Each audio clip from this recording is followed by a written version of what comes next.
예수님 이름으로 기도드립니다. 아멘. 함께 말씀 보겠습니다. 오늘은 누가복음 11장입니다.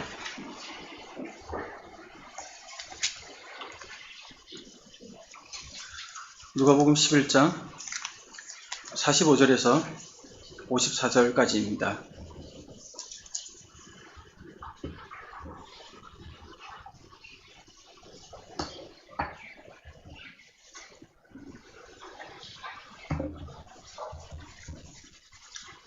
(45절에서) 54절까지 우리 함께 교독하시겠습니다. 제가 먼저 읽겠습니다. 한 율법 교사가 예수께 대답하여 이르되 선생님 이렇게 말씀하시니 우리까지 모욕하심이니이다.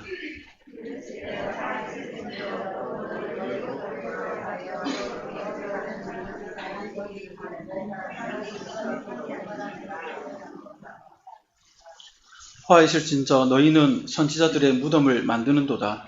그들을 죽인 자도 너희 조상이로다.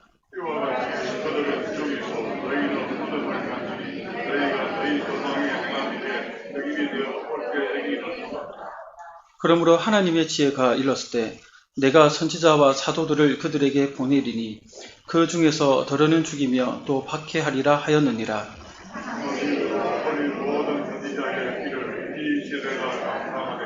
곧 아벨의 피로부터 제단과 성전 사이에서 죽임을 당한 사가랴의 피까지 하리라. 내가 너희에게 이르노니 과연 이 세대가 담당하리라.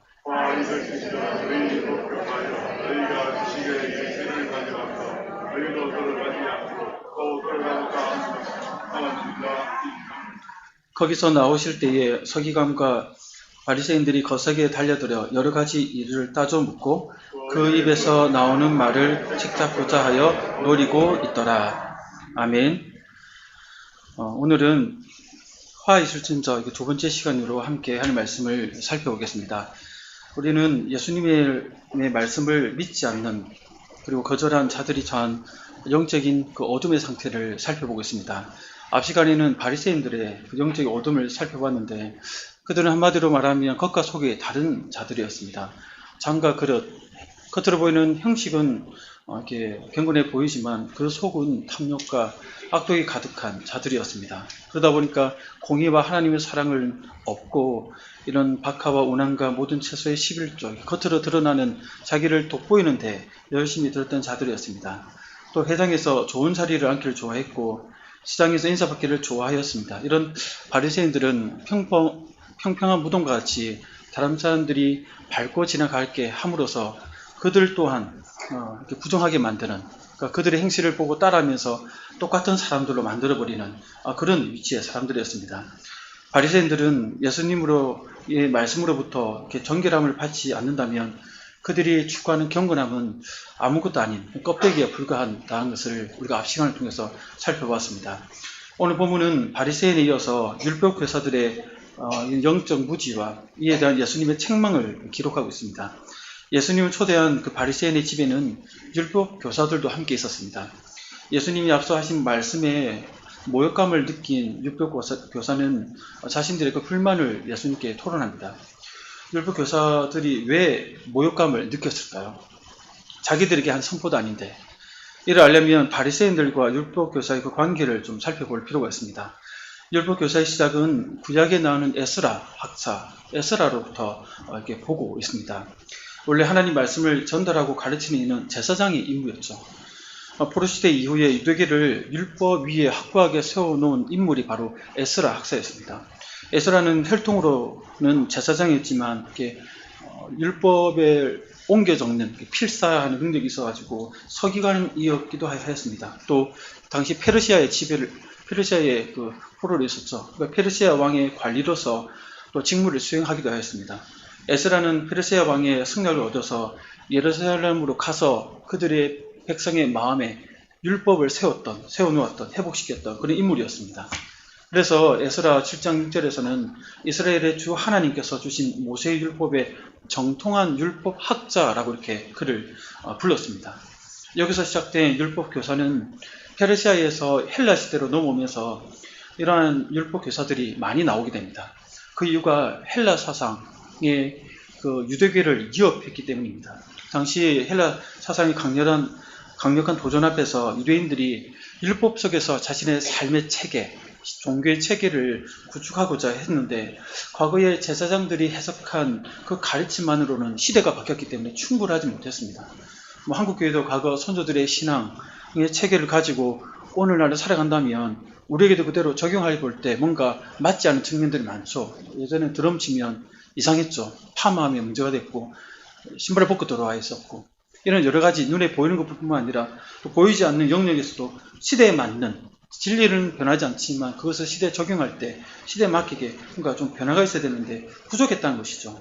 그러니까 헬라 사상의 그 영향 아래에서 유대사회도 이러한 변화를 맞이하고 그것을 이겨내기 위해서 그것을 넘어설 수 있는 그런 요구가 있었습니다. 그래서 이 율법 학자들이 나섰던 것이죠. 나섰을 때 헬라인들이 사용한 그 방법을 차용하는데 질문하고 대답하는 문답식 공부를 헬라인들에게서 배워서 성경을 해석하고 적용하는데 사용하게 됩니다.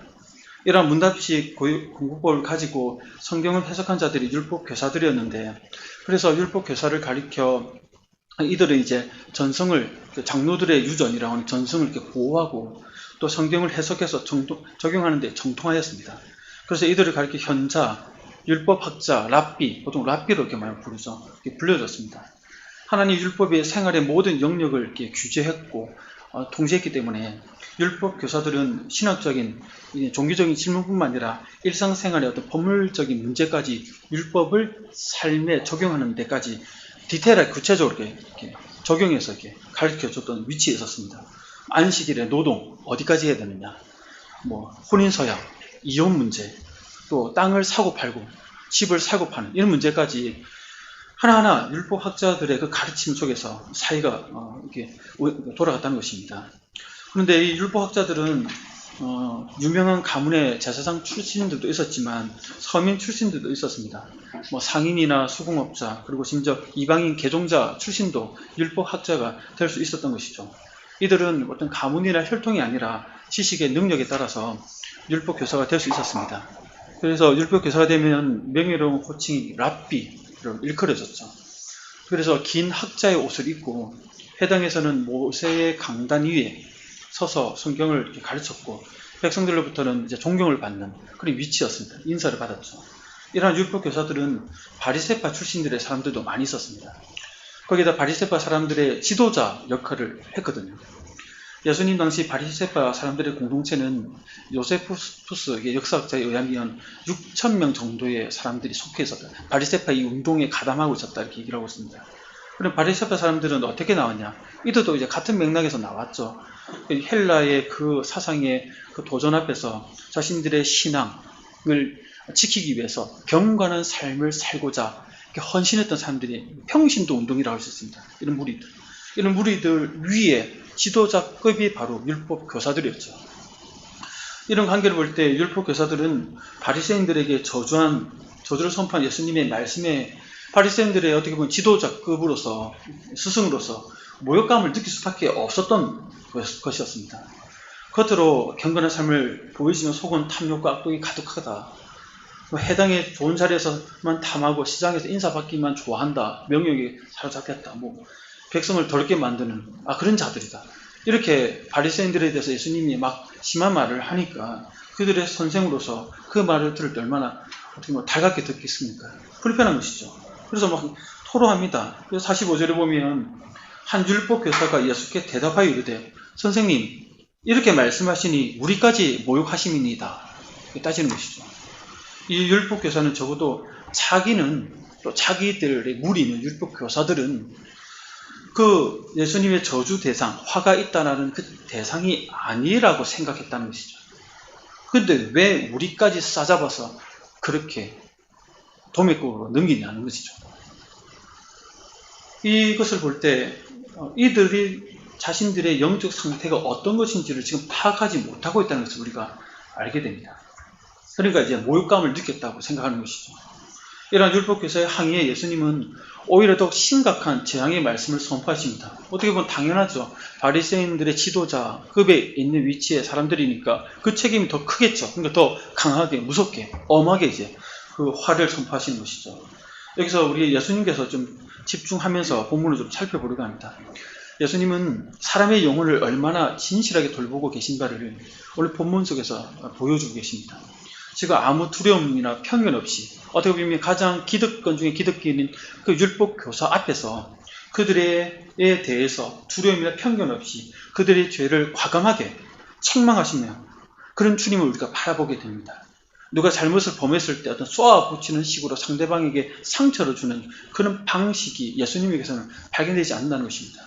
예수님은 진실된 말씀으로 그들의 문제를 분명히 지적하시면서 그 죄로부터 돌이키기를 원하시고 계시다는 것입니다. 이런 모습들이 오늘 이 선포 속에서 보여집니다. 그 주님께서 오늘 이 자리에 있는 우리 모두에게도 오늘 말씀을 통해서 진실된 그 말씀을 우리에게도 해주시리라 믿습니다. 오늘 주님께서 나에게 어떤 말씀을 주시는지 율법 교사들에게 선포한 말씀 속에서 자신을 돌아보는 시간 되기를 소원합니다. 첫 번째, 우리는 주님의 말씀을 통해서 자신이 실천하지 못하는 바를 남에게 가르친다고 이렇게 떠벌리는 것이 얼마나 큰 잘못인가를 발견하게 됩니다. 주님께서 율법 교사들에게 화를 선포한 첫 번째 이유는 일반 사람들, 백성들에게는 까다로운 각종 규례들을 만들어 놓고 그러면 해야 된다고 강조를 해놓고는 자기들은 정작 지키지 않는 모습을 보여줬기 때문입니다. 그래서 46절에서는 예수님이 이렇게 얘기하시죠. 같이 한번 읽어보겠습니다. 시작. 이르시되 화 있을진저 또 너희 율법 교사여 지기 어려운 짐을 사람에게 지우고 너희는 한 손가락도 이 짐에 대지 않는도다. 아멘. 여기서 말하는 지기 어려운 짐이란 무엇을 얘기를 할까요? 율법 자체라기보다는 그 율법에 대한 그 장로들의 전통, 유전, 그리고 율법 교사들의 해석을 얘기합니다. 저번주에 확인한 대로 11조를 하면 되는데 박하와 운항과 모든 채소에 대한 11조까지 세세하게 다 쪼개가지고 항목을 많게 만들어버리는 것이죠. 그러니까 그 결과 당대 사람들은 11조를 내기 위해서 땔감이죠, 땔감. 땔감에 11조까지 바쳤다는 것이죠. 이런 식으로 이제 짐을 지우는데 무겁게 만들어버려요. 복잡하고 많게. 율법 교사들은 사실상 자신들의 해석을 어떻게 보면 율법 자체보다 더 우월한 것으로 여겼다는 것을 보게 됩니다. 율법 교사의 해석은 지나치게 세분화되어서 복잡했습니다. 일반 백성들이 일일이 그것을 기억하고 지킨다는 것이 대단히 어려운 것들이었죠. 그런데도 이런 부담을 백성들에게 지어놓고는 강요해놓고는 자기들은 지키지 않는 것이죠. 무슨 뭔가 되는 것처럼 한마디로 이렇게 이중잣대로 가지고 있는 것이 이중잣대. 백성에게는 엄격하면서도 자기에는 관대한 또 오만함에 빠져있었습니다. 그래서 예수님은 율법 교사들의 악하고 이런 오만한 태도를 한 손가락도 이 짐에 대지 않는도다라는 표현에서 잘 지적하고 있습니다. 여기서 대지 않는다는 것은 손가락 하나 까딱하지 않는다, 터치게 살짝도 건드리지 않는다 이런 것이죠. 그러니까 자기들이 만들어 놓은 무거운 율법의 짐에 손가락 하나 건드리지 않으면서도 그러한 삶을 아무렇지도 않게 그렇게 지속적으로 살아가고 있다는 것입니다. 동시에 다른 사람들이 율법 준수에 그 무거운 짐을 지고 끙끙대고 허덕일 때 그것을 보면서도 그 짐을 덜어주려는 아무런 노력도 그 위치에서 하지 않았다고 얘기를 하고 있습니다. 얼마나 나쁩니까? 지어놓고 자기도 안 지키고 힘들어하는 그들에 대해서 뭔가 좀 가볍게 해줘야 되는데 그런 노력도 아예 하지 않았다는 것이죠. 이것을 볼 때 율법 교사들이 정말 나쁜 놈들이다 하는 생각이 듭니다. 이러한 율법 교사들의 그 영적 상태를 보면 어떤 것들이 보입니까? 자신의 해석을 율법 자체보다 더 높게 여기는 어떤 우월감, 또 율법의 짐을 백성들이 강요하면서도 자기들은 지키지 않는 이중성, 거기에 백성들이 벼거워하는 것을 보면서도 전혀 돕지 않는 그 위치에서의 무책임함을 발견하게 됩니다. 이러한 어두워진 영적 상태는 앞에서는 또 인도자라면 누군가에게 무엇을 가르치는 자라면 누구에게나 찾아올 수 있다고 생각이 듭니다. 목자는 섬기는 목자들에게도 찾아올 수 있습니다. 성도의 지도자인 우리 목회자나 또 장로님들에게도 찾아올 수 있습니다. 주일학교 섬기는 교사들에게도 찾을 수 있고 가정에서 자녀를 양육하는 부모에게도 찾아올 수 있고 또 학생이나 청년들, 임원 속에서 섬기는 임원들에게도 찾아올 수 있다는 것입니다. 자신이 추구하는 신앙의 방향성, 이거 정말 중요해 라고 얘기를 하면서 성경 자체보다 그것을 더 중요하게 여길 수 있다는 것이죠. 그러면서 그걸 드러내면서 우월감을 느끼는 것이죠. 나는 이렇게 한다. 이렇게 해야 한다. 저렇게 해야 한다 하면서 정작 자신은 하지 않는 자기 모순에 빠질 수 있다는 것이죠. 앞에서 말을 하는 사람들은. 신앙생활을 힘겨워한 지체들을 보면서 그 지체가 문제가 있어서 저 정도의 진도 짊어지지 못한다. 이렇게 판단하고 비난하는 이러한 무관심함에 빠질 수 있다는 것입니다. 이렇게 우월감에 이중잣대에 무관심에 우리는 앞에 선 사람으로서 누구나 이러한 함정에 빠질 수 있다는 것입니다. 제가 이제 청년부를 맡고 있고 청년들을 양육을 하다 보니까 또 주일 목장 모임을 이제 저번 주부터 본격적으로 대면으로 이렇게 모임을 하고 있거든요. 목자들에 대해서 교육을 시켜야 되죠. 이렇게 이런 소그룹 모임들을 하고 있습니다. 주중에. 거기서 지도하는 입장에서 저도 양육받는 청년들에게 이렇게 해야 한다. 저렇게 실천해보자. 그러니까 제안을 하고 강조를 합니다. 그럴 때 이제 어떨 때는 나는 가르치는 입장이다 보니까 뭔가를 하자고 제안을 하면서도 그 제안에서 나 자신을 열애시키고 싶은 그런 마음이 들 때가 있다는 것이죠. 이런 청년들이 양육을 받으니까 청년들이 해야지. 또 목자들이 목장을 인도하기 위해서 해야 되니까 큐티도 매일 해야 된다. 주일저기 들을 때 메모해야 된다. 목장들에게 주중에 한 번씩 연락해봐라. 또 개인기도 빠지지 말고 해야 된다. 이렇게 뭔가를 해야 된다. 맞는 말을 이렇게 강조하면서도 정작 내 자신의 여기에 대해서 이렇게 열애시키려는 마음이 들 때가 있다는 것입니다. 항상 시키고 확인하는 입장이라는 생각에 또 청년들 입장에서는 저에게 또 잘 안 묻거든요. 목사님 하셨습니까? 큐티 하셨나요? 저희처럼? 뭐 기도하셨어요? 이게 안 묻거든요. 어련히 하시겠지 하니까 이렇게 시키는 거지. 이렇게 생각을 하고 있는 것 같아요. 심리가. 그걸 이용해서 나도 하는 척 표정과 이렇게 앞에서 한 것처럼 얘는 뭔가 이게 태도를 가져볼까 이런 생각들이 살짝 든다는 것이죠. 항상 출발은 사소한 것, 작은 것에서부터 출발합니다. 바늘도둑이 소도둑 되듯이 영적인 문제도 마찬가지인 것 같습니다. 사소한 일에서 나를 열애시켜도 된다. 나는 목사니까, 나는 목자니까, 나는 장로니까, 인도자니까, 부모니까, 임원이니까, 바빴어, 어쩌고 합리화시켜서 다 보면 그 작은 영적인 문제가 나로 하여금 물들게 만들면 율법교사처럼 안 되라는 보장이 있겠습니까?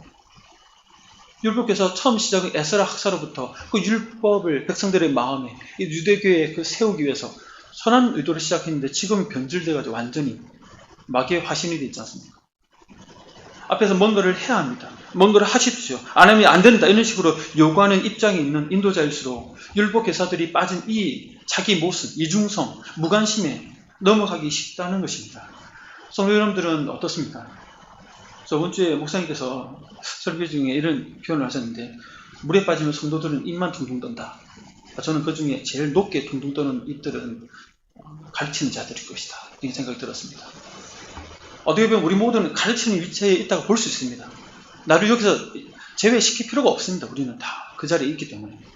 나는 내가 중요하게 여기는 신앙의 모습만을 너무 강요하는 스타일은 아닌지 자신을 좀 돌아볼 필요가 있습니다. 나는 이중잣대로 남에게 엄하면서도 자신에게는 관대한 자기 모순에 빠진 자가 아닌지를 살펴봐야 됩니다. 날마다. 나는 어떤 지체가 신앙생활을 보고할 때 그게 뭐라고 힘들어하는데 왜 네가 기도 안 하니까 말씀 안 보니까 큐티 안 하니까 이런 식으로 판단하면서 정작 돕지는 않는 이런 무관심에 그러니까 판단함에 내가 빠져있지는 않은지 그러면 자기를 이렇게 높이고 있지는 않은지 늘 자신을 돌아볼 필요가 있다는 것입니다. 바라기는 성도님 여러분 이러한 자신을 살핌 속에서 늘 이런 유혹에서 자신을 지켜내는 은혜가 있기를 소원합니다. 계속해서 보겠습니다. 우리 주님은 율법교사의 이러한 악행이 어떤 결과를 가져오는지를 두 번째, 세 번째 화의 선언 속에서 알려주십니다. 바로 하나님의 종들을 핍박했다는 것이고 또 다른 것은 사람들로 하여금 그 구원의 문에 들어가지 못하도록 자기도 안 들어가고 들어가고자 하는 사람들도 막아버렸다는 것입니다. 정말 무서운 것이죠. 그래서 예수님은 화를 선포한 두 번째 이유로 율법교사의 그 조상들과 하나님이 본인 그 종들을 죽인 죄에 대해서 화를 선포하십니다. 47절 같이 한번 읽어볼까요? 47절입니다. 시작. 화 있을진저 너희는 그들을 죽인 자도 너희 조상들이로다. 아멘. 선지자들의 무덤을 쌓는 것에 동참했다는 것이죠. 물론 실제적으로 죽인 사람들은 조상들이죠. 근데 그 조상들과 똑같아 얘기합니다. 너희들도. 율법교사들은 자신들이 선지자들이 자신들의 조상으로부터 죽임을 당해서 그래서 묻힌 그 무덤을 재정비하고 비석을 바꾸고 꾸며서 자기들을 돋보이기 위해서 그런 행위를 했다는 것이죠. 우리들도 선지자들과 같은 반열이다, 같은 급이다 라는 것을 선전하기 위해서 그 무덤을 이렇게 가꾸고 꾸몄다는 것이죠. 그런데 예수님은 어떤 것을 지적합니까? 그것은 자기들의 악함을 숨기기 위한 위선에 지나지 않다는 것이죠. 율법교사들은 선지자들의 가르침을 행하는 데는 관심이 없습니다. 그들을 통해서 자기들이 그렇게 존경받고 높여지기를 원하기 때문에 무덤을 꾸민 것이지 가르침에는 관심이 없다는 것이죠. 그래서 이런 위선적인 태도에 대해서 예수님께서 표현 중에 쌓는도다 라는 표현에서 잘 드러나는데 그러한 그들의 위선이 계속해서 지금까지 행하고 있다는 것입니다. 이러한 위선적인 행위로서 율법교사들은 선지자를 죽인 그들의 조상과는 아무런 연관이 없다고 주장하지만 실상은 그와 정반대라는 것입니다. 나중에 예수님을 십자가에 못 박아 죽도록 빌라도에게 요구하는 것을 보면 알 수 있죠. 선지자들 중에 선지자, 왕 솔로몬보다 더 크고 요나보다 더 큰 선지자가 눈앞에 있는데 십자가에 못 박으라고 외쳤던 그 무리들을 선동했던 배후의 인물들이 종교 지도자들이었어요. 그 똑같은 인물이란 겁니다. 이 율법교사도 예수님한테 행하는 거 보면. 그래서 이러한 죄에 대해서 예수님께서 48절에서 이렇게 지적하고 있습니다. 이와 같이 그들은 죽이고 조상들을 얘기하죠. 그들의 조상. 너희는 무덤을 만드니 너희가 너희 조상이 행한 일에 증인이 되어 옳게 여기는도다. 똑같다는 거죠.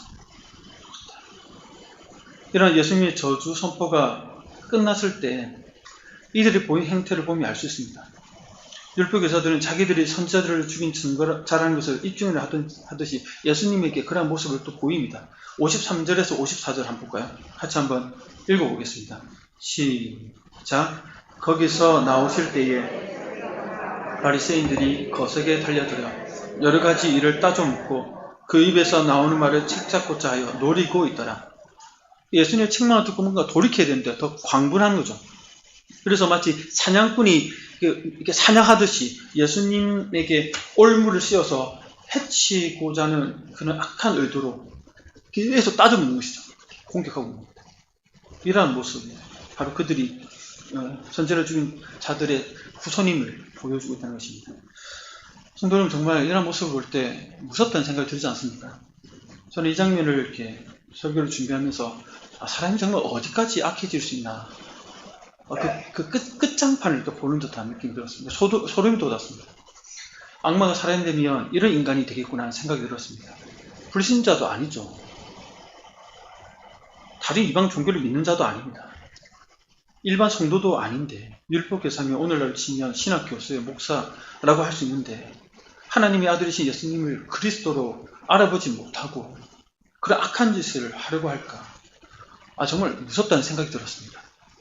예수님이 이런 율법교사들의 악행에 대해 계속해서 부연 설명을 합니다. 49절에 보면 제가 읽어드리겠습니다. 그러므로 하나님의 지혜가 일렀으되 내가 선지자와 사도들을 그들에게 보내리니 그 중에서 더러는 죽이며 또 박해하리라 하였느니라. 아멘. 그러니까 구약에 하나님께서 예언한 대로 하나님의 종들을 보냈을 때 그들을 박해하고 죽였던 그 일들이 그대로 이루어졌다는 것을 예수님이 다시 한번 언급하고 있는 것이죠. 그래서 이러한 일에 동참했던 이 율법교사들에 대한 심판을 지금 선포하십니다. 무서운 사실은 역대 모든 순교자들의 그 피, 무지한 자들의 피를 이 세대가 감당하게 될 것을 이렇게 선언하십니다. 50에서 51절 같이 한번 읽어보겠습니다. 시작.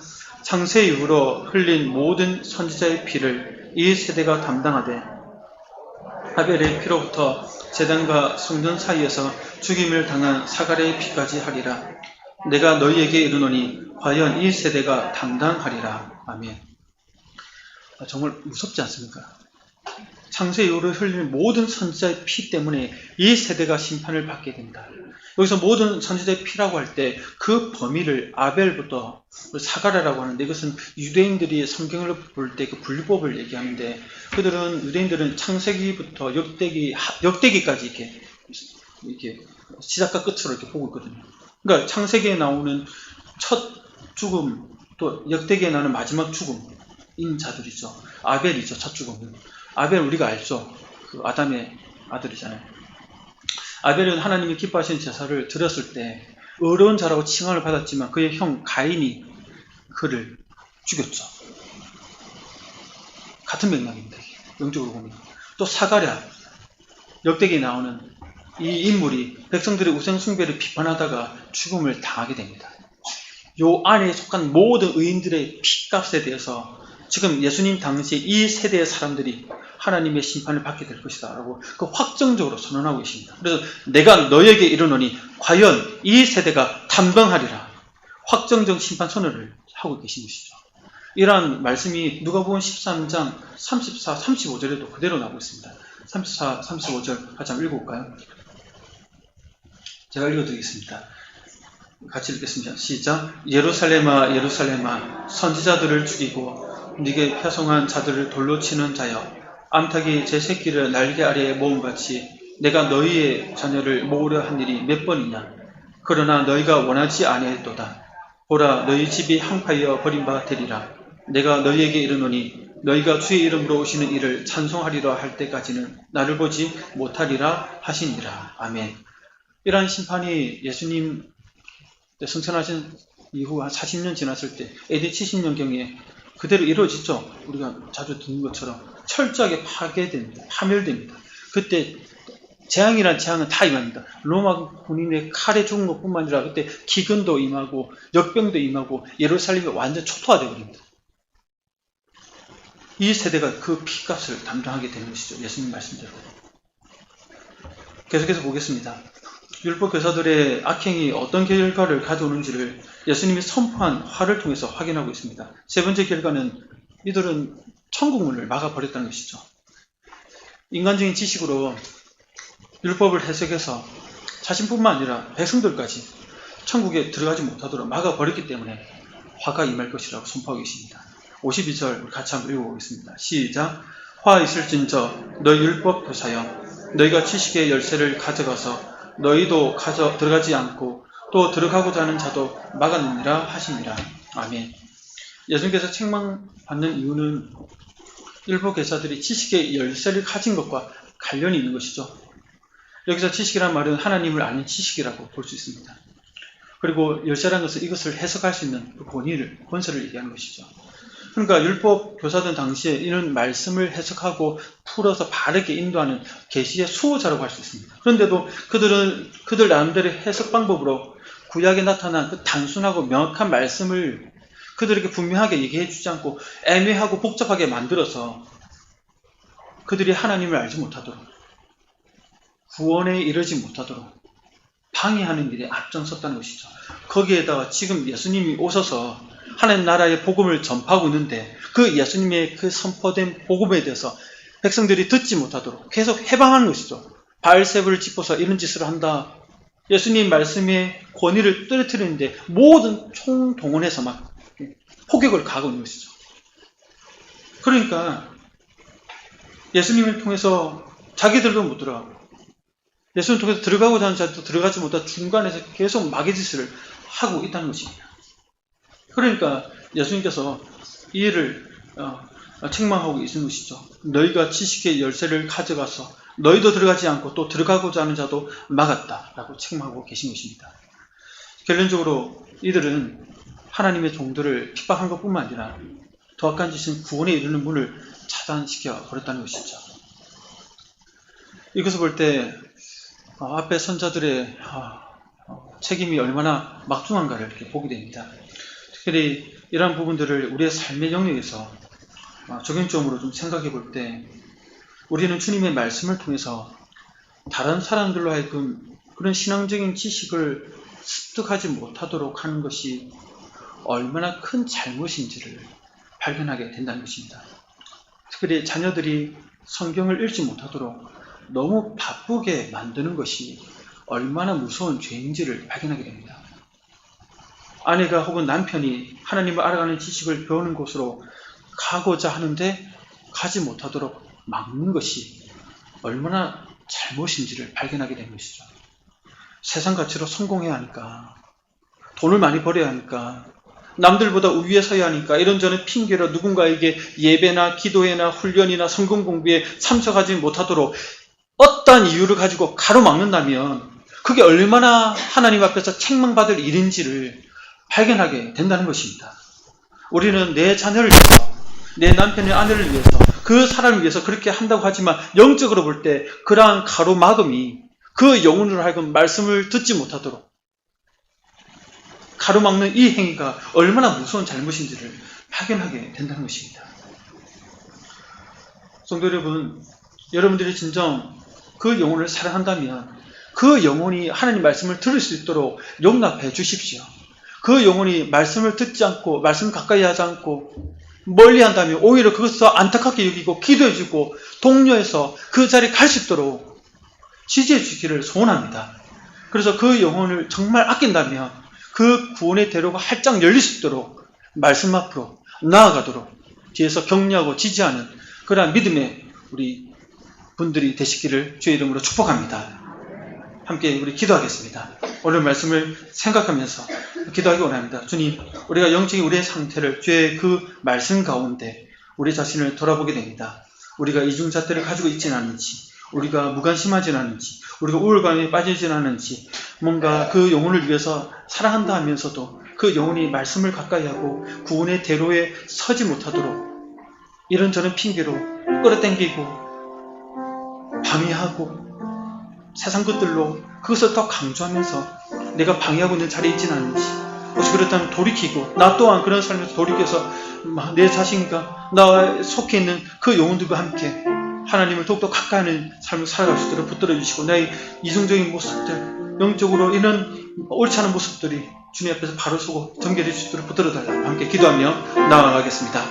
하나님 아버지, 그렇습니다. 주님, 우리를 붙들어 주십시오. 우리는 오랜 시간 신앙생활을 하다 보면 익숙해져서 마치 내가 잘하고 있는 것처럼, 내가 아무 문제 없는 것처럼 생각할 때가 많습니다. 하지만 주님께서 우리의 눈을 열어주셔서 우리의 내면을 들여다보게 할 때 우리 내면이 얼마나 영적으로 더러워져 있고 어두워져 있고 이중잣대를 가지고 있고 자기 모순에 빠져 있고 명예욕과 무관심과 그런 우월감에 빠지기 쉬운 존재인지를 바라보게 됩니다. 특별히 앞에서 가르치고 말씀을 가르치는 자로서 그러한 어부지 함정에 빠지기 얼마나 쉬운지 말씀을 통해서 우리 자신을 돌아보게 됩니다. 하나님, 이런 우리의 모습 속에 늘 자신을 돌아보며 하나님 앞에 회개하며 기도하며 자기를 부인하며 자기를 높이고 드리려는데 사람들을 이용하고 쓰는 것이 아니라 자신들을 높이고 사람들을 아버지 격려해주고 세우는데 자신을 소모하고 자신을 아버지 사용하는 그런 자들이 될 수 있도록 우리를 붙드시고 주장하여 주옵소서. 무엇보다 주님, 우리 주변에 있는 사람들에게 내가 사랑한다는 이유로 그 영혼들이 하나님 말씀에 가까이 가지 못하도록 공부해야 되니까 뭘 해야 되니까 라는 이유로 가로막는 모습이 내 속에 있었다면 그것을 해결합니다. 하나님 돌이키게 하여 주시고 그 영혼이 하나님 말씀에 더 가까이 가서 구원의 대로에 활짝 그 길을 열린 길을 걸어갈 수 있도록 지지해주고 격려해주고 기도하는 그러한 위치에 설 수 있도록 붙어주시고 일어서 깨어서 기도하며 나 또한 그 길에서 이탈되지 않도록 우리를 붙드시고 늘 경각심 가운데 가지면서 경계하며 하나님 말씀 가운데 아버지 깨어서 기도하는 심령으로 살아낼 수 있도록 우리를 붙드시고 주장하여 주옵소서. 우리를 붙드시고 하나님 주장하여 주옵소서. 우리를 붙드시고 주장하여 주옵소서. 감사드리며 예수님 이름으로 기도드립니다. 아멘. 우리 함께 찬송 드리겠습니다. 453장입니다.